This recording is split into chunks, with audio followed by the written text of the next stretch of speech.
Comme ça drop, direct.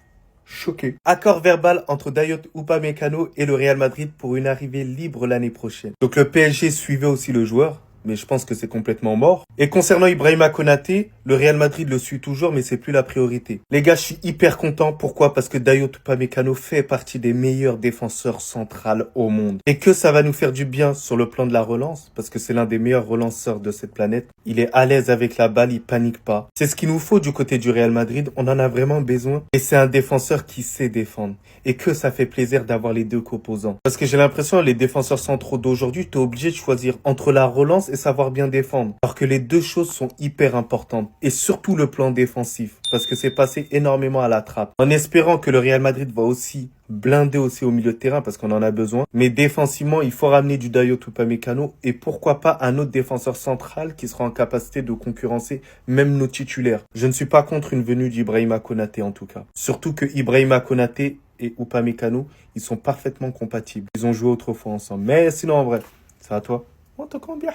Mais c'est une blague. Le Real Madrid est sur le point de commettre une grosse erreur. Après le match hier face à Liverpool, beaucoup d'anciens joueurs ont donné leur avis sur le Real Madrid, notamment Gareth Bale, ancien joueur du Real Madrid. Et lui, il a été cash avec Kylian Mbappé et Vinicius. Il dit: nous n'avons pas vu Kylian Mbappé ni Vinicius faire de la magie et relancer le Real Madrid dans le match. C'était décevant de ne pas voir dans les derniers tiers la qualité qu'on attend normalement des joueurs du Real Madrid. Je pense que parfois, il faut aller provoquer le défenseur. Ils sont plus rapides que quiconque sur le terrain. Peut-être qu'il n'y avait personne dans la surface pour reprendre les centres. Leviski, Kylian Mbappé. Et il termine en disant: peut-être qu'il faut un vrai numéro 9. Là, c'est Gareth Bale qui parle. Cependant, lorsque Gareth Bale dit que parfois il faut aller provoquer le défenseur, Vinicius a essayé. Il a essayé, sauf que Bradley Cooper ne le laissait pas passer. Kylian Mbappé aussi a essayé de provoquer les défenseurs, mais voici le résultat. Regarde toi-même comment on l'a porté. Même quand tu vois son visage, tu sais qu'il est impuissant. C'est pas n'importe qui on provoque dans la vie. Et en ce qui concerne Vinicius, les amis, j'ai très peur que le gars ne continue pas au Real Madrid. Parce que même Sir Alex Ferguson lui-même l'a dit hier. Il dit: je ne suis pas totalement convaincu que le futur de Vinicius sera au Real Madrid. Je suis convaincu que ce qu'il s'est passé au dernier match quand il a été remplacé n'a pas été accepté au club. Parce que le Real Madrid a toujours eu ce désir de montrer que le club était plus grand que n'importe quel joueur. Ah, on le sait, même avec Cristiano Ronaldo et Ramos, on l'a vu. Et en plus de ça, il n'y a toujours pas d'accord de prolongation entre Vinicius et le club. Et ce matin, il y a le Media Goal qui nous informe que le Real Madrid pourrait envisager de vendre Vinicius à 200 millions d'euros. Pep Guardiola n'attend que ça. Voilà, lui, il attend que ça. Et après les infos, Pep Guardiola a renoncé à 2 joueurs clés de son équipe afin de signer Vinicius du Real Madrid.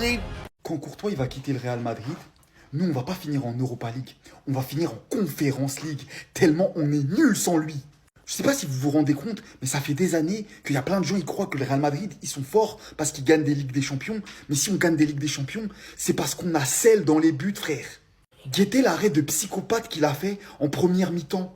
Il est tout seul face au but. Le mec, il a levé son pied. On dirait c'est un malade mental dans son crâne. C'est un singe, ce mec. Moi, je vous le dis, quand il sera plus là, ça va faire très, très, très mal. On a perdu Modric, on a perdu Kroos, on a perdu Casemiro. Des joueurs, on en a perdu. Mais alors, lui, quand on va le perdre, ça va être vraiment, vraiment compliqué. Parce que je vous le dis, il cache tellement un iceberg énorme. Vous êtes tellement pas prêts. Remerciez-le tous les jours d'être dans notre équipe. Parce qu'il y en a pour qui il n'est pas dans le débat des meilleurs gardiens all-time. Et moi, je vous le dis, il se tape avec Neuer. Que vous le vouliez ou pas, c'est pas mes problèmes. Je vous le dis, pour moi, il est même meilleur que lui. Voilà. Non, dites-moi que c'est faux. Parce qu'on me dit que Ronaldo dit que la Coupe du Monde n'est pas un rêve pour lui. Non, Ronaldo ne peut pas dire ça. Christian ne peut pas dire ça. Il peut pas. Non, il refuse de croire. C'est pas possible. Quoi? Il a dit ça. Christian, toi tu as dit ça. C'est pas quoi la Coupe du Monde, toi tu joues à l'aile là. Sinon toi depuis tu as arrêté le ballon là. Toi-même, tu sais que tu es nul. Donc, depuis, tu as arrêté le ballon. C'est encore le Coupe du Monde, tu es là. Tu veux jouer 2026 pour espérer prendre. Mais 2026, tu ne vas pas prendre encore. Toi, tu as pleuré en 2022 ici comme Maroc t'est éliminé. Tu as pleuré pourquoi? Bon, c'est vrai que lui, il pleure beaucoup pour tout, il pleure. Mais pour la Coupe du Monde, là, ça lui a fait mal. Christian, toi, tu veux la Coupe du Monde. C'est pas parce que tu ne peux pas avoir que tu as venu mentir. Toi, tu cherches ça. Coupe du Monde, là, toi, tu cherches. Non, il peut pas. Non, il peut pas. Non, il peut pas dire ça. Ronaldo peut pas dire ça. Ronaldo peut pas. Il peut tout dire sauf ça. Que la Coupe du Monde n'est pas un rêve. Que quoi? Il dit quoi? Il dit quoi même? La Coupe du Monde n'est pas un rêve pour toi. Toi. Non, faut dire ça aux autres, mais pas à moi. Tu peux pas. Non, on se connaît. Tu peux pas me dire ça.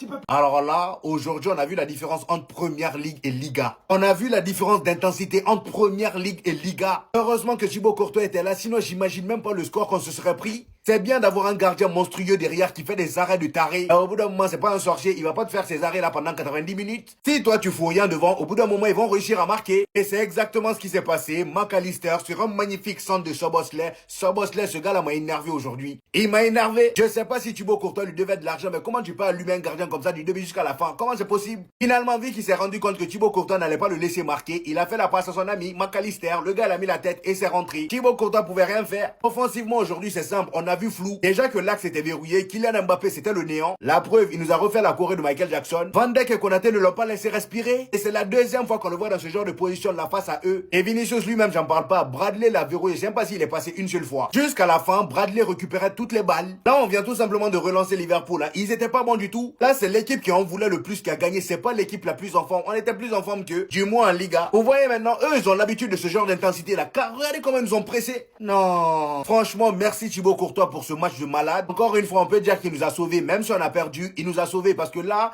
on n'était pas loin de l'humiliation. Au nom de Dieu, c'est lui qui mérite le meilleur salaire au Real Madrid.